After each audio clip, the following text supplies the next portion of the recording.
আরে ভাই নতুন বুলেট? না ভাই নতুন না, সেকেন্ড হ্যান্ড নিয়েছি। ও কত পড়লো? 50,000 টাকা। 50,000 টাকা? বাবা এখন যা জিনিসের দাম বেড়েছে না ভাই, সত্যি। আচ্ছা 50,000 থেকে দুটো শূন্য বাদ দে।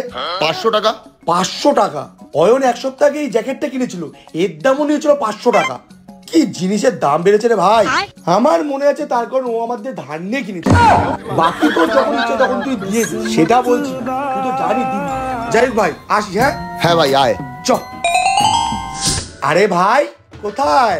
এই তেল ভরাতে যাচ্ছি ভাই। দেখ না, আগে 500 টাকায় যে তেল হতো এখন 1000 টাকায় সেই তেল হয়। ঠিকই বলেছিস, যা জিনিসের দাম বেড়েছে। এই দেখ না, অয়ন এক সপ্তাহ আগে এই জ্যাকেটটা কিনেছে, দাম নিয়েছে 500 টাকা। আমার মনে আছে তার কারণে আমি অয়নকে 500 টাকা ধার দিয়েছিলাম।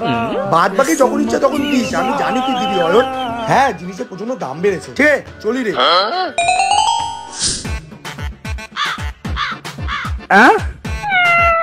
আরে ঠাকুরপো কোথায় যাচ্ছ? এই বৌদি, বিল্টুর ছেলে অন্নপ্রাশনে যাচ্ছি। তুমি কোথায় গেছিলে?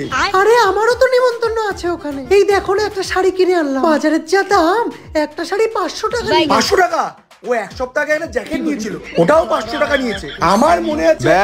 তোর এই জন্য মনে আছে, কারণ তোর থেকে আমি 500 টাকা ধার নিয়েছিলাম। সব জায়গায় অপমান করে যাচ্ছিস। তোর 500 টাকা লাগবে তো? তোর 500 টাকা লাগবে। এনে তোর ধর 500 টাকা। আরে ভাই ঠিক আছে তুই দিবি, আমি জানি তো। না না আর অপমান সহ্য হচ্ছে না ভাই। আরে আমি ঠিক আছে চললাম, আমি কোথাও যাবো না। আরে কি রে ভাই, যখন দিয়েছিস ঠিক আছে রেখে দিস। তোর ব্যাগ আমি রেডি। हरि राम कृष्ण जगन्नाथ प्रेमा।